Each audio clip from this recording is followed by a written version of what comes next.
Why, hello everybody. I hope you had a wonderful last night. And while yesterday we talked about some of the worst movies coming out in 2012, 2012 appears to be one of the best movie years in recent memory, and it's going to be absolutely fantastic. So with that, these are my top 10 most anticipated films of 2012. At number 10, Peter Jackson returns to Middle-earth with The Hobbit: An Unexpected Journey. Now, I love the original Peter Jackson Lord of the Rings trilogy. I think it's an incredible achievement in filmmaking. I don't watch them on a regular basis just because they're huge and lofty, but they're certainly some of the most impressive movies ever made. And with that being said, I'm definitely looking forward to seeing him return with The Hobbit. Movies in the pure fantasy category haven't been too great since The Lord of the Rings came out, so it's great that a master like Peter Jackson is going to come back and show us all how it's done again. However, I wasn't quite as blown away with the recent trailer as everyone else was. I still thought it looked good. It just looked a tad underwhelming, and I found the book of The Hobbit to be fairly underwhelming too. But I'm sure Peter Jackson will give the thing a lot of life, and I'm very excited to see what he comes up with, even though I have to admit, I'd be much more excited if it was under a new eye like Guillermo del Toro. At number 9, I have Alfonso Cuarón's upcoming Gravity. If there's anything I love, it's a fantastic sci-fi movie, and Gravity seems like it's going to be just that. Not only does it star George Clooney, who I think is fantastic, but it's directed by Alfonso Cuarón, who has previously given us Harry Potter and the Prisoner of Azkaban, but more importantly, Children of Men, one of the most inventive and haunting movies I've ever seen. And Gravity really seems to be following in Children of Men's footsteps, but on a much higher budget and scale. Apparently, what Alfonso Cuarón's doing with the camera and 3D and all of this stuff and how he's taking advantage of everything, it's something that really needs to be seen to be believed. And while I'm still not the biggest fan of Sandra Bullock, I'll be willing to get past it to watch what Alfonso Cuarón puts into this sure-to-be incredible sci-fi story.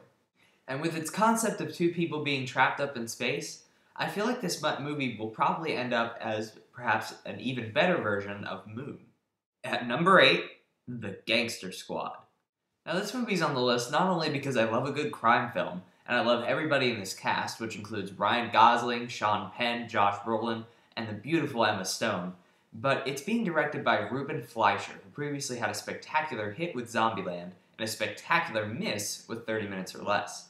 Despite that one miss, though, this guy is still an incredibly inventive director, and I can't wait to see what this guy does with a more dramatic premise as opposed to something that's comedic. I'm just really excited to see what this guy can do. I think this is going to be a much more inventive film than everybody's really going to give it credit for initially. At number 7, the new Bond film, Skyfall. Hey, it beats Quantum of Solace. What does that even mean? Now, I absolutely loved Casino Royale. I think it's one of the best, if not the best, Bond film ever made. And I think Daniel Craig is an amazing James Bond. However, Quantum of Solace is one of the worst sequels I've ever seen, and was a brutal disappointment. However, this movie really seems to be trying to bring it back around to Casino Royale. Not only does it have a much better premise from the sound of it, it seems like it's going to be something about M's past coming back to haunt her, which sounds like a really interesting direction to go with Bond, but it's being directed by Sam Mendes, who previously directed American Beauty, but more importantly, Road to Perdition, which is not only a great action film, but an incredible character piece. And I feel like if he can bring those sensibilities to a Bond film, it'll make for a movie that we really haven't seen in this series before. A genuinely great film that could rise above its action movie pretense to become maybe even an Oscar contender. And with actors like Daniel Craig, Ralph Fiennes, and Javier Bardem in the mix, I wouldn't be surprised one bit. At number 6, the reboot, The Amazing Spider-Man. Now, the prospect of a reboot of Spider-Man has been something that's been fairly controversial ever since this film was announced. Most people love Raimi's movies and wouldn't have it any other way. Now, I personally love Spider-Man. I think that he's the best written superhero ever, the most human by far. And while I do enjoy Raimi's films, I feel like there is some room for improvement. There are plenty of things The Amazing Spider-Man could add on and improve on. I might even have to make a video on that just because it's such a rich topic. Some of them include making Spider-Man less whiny, making him more humorous, making it a little darker perhaps, adding some more obscure villains. They could do a whole mess of things with this movie. And not to mention the thing is just incredibly well cast. I wasn't big on Andrew Garfield when I first heard that he was going to be playing Peter Parker, but after rewatching his performance in The Social Network, I definitely see how he's the ideal choice for the role. But the other big reason I really want to see this is because it's being directed by Mark Webb. He probably got hired just because of his last name, but that's beside the point. He previously directed 500 Days of Summer, and while that's a romantic comedy, which you'd think wouldn't lend itself to a superhero movie, it was not only a fantastic film, but he really showed some visual style in that, and I can't wait to see how that transitions over to this film. So I, for one, am pulling for this movie. At number 5, we have Ridley Scott's return to sci-fi, Prometheus. Now to me, it doesn't really matter whether or not this movie is a prequel to Alien or not. I'm just excited to see Ridley Scott coming back to a concept and a genre that he really seems to understand and appreciate. I love Ridley Scott. I think he's an incredible director. But I feel like with films like Body of Lies, he's really been phoning it in lately, and this movie really seems to be a passion project for him. Not only does it seem just incredibly expansive, but it seems like the first real, genuine sci-fi movie we've had since District 9. And let me tell you, that is widely appreciated. This movie is going to be watching a genre master just excel at his craft, and I wouldn't be surprised if this movie became a dark horse and actually ended up being the best movie of next year. At number 4, the adaptation of Suzanne Collins' The Hunger Games. Now there are two camps on this film. People who have read the books, like me, and people who haven't read the books, like everybody else. And basically, what's going on here is that the people who have read the books know that this is an incredible series, just one of the best young adult series ever written, an unbelievable parable about the deterioration of society into violence, and it's just an unbelievable story. Everybody else thinks it's the new Twilight. Let me tell you something, just you wait.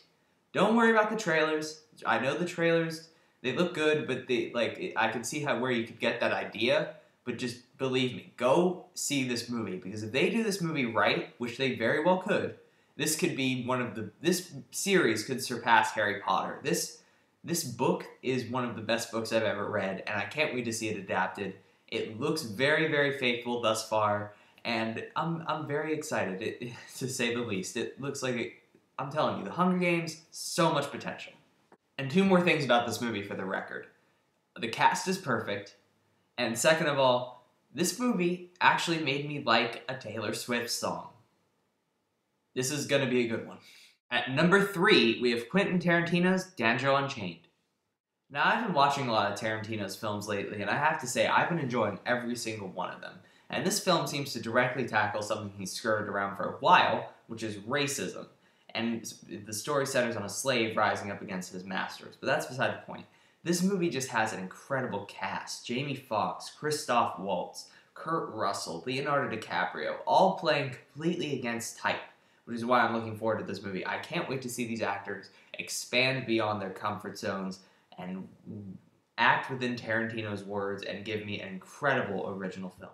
At number 2, we have The Avengers. Now, I can go on and on and on about this movie. This thing is going to be incredible. This is by far the most ambitious comic book movie ever made. Just the prospect of taking 4 great films and just combining them into one team, it gets me excited. And all of these great actors playing these superheroes and playing off each other just seems incredible. And I can't wait to see how Iron Man, Thor, Captain America, and the Hulk make for some excellent action sequences together if they already made for excellent action sequences alone. But beyond that, this is just such an ambitious project, and I can't wait to see it come together and to see if director Joss Whedon can make it work. And at number 1, we have The Dark Knight Rises. What can I say? The Dark Knight is my favorite movie of all time, and this is the continuation of it with the same fantastic director and the same amazing cast, with a villain that I think could potentially surpass the Joker. I was going to put Avengers above this movie, I really was, just because of the ambition involved, but that trailer absolutely floored me. There's just nothing I can say about this movie besides fasten your frickin' seatbelt, because this movie's going to be incredible. And with that, those are my top 10 most anticipated movies of 2012. I hope you enjoyed them. And if you did, please subscribe to my channel. And until next time, I'm Movie Kid Mike, making sure your time is worth your money.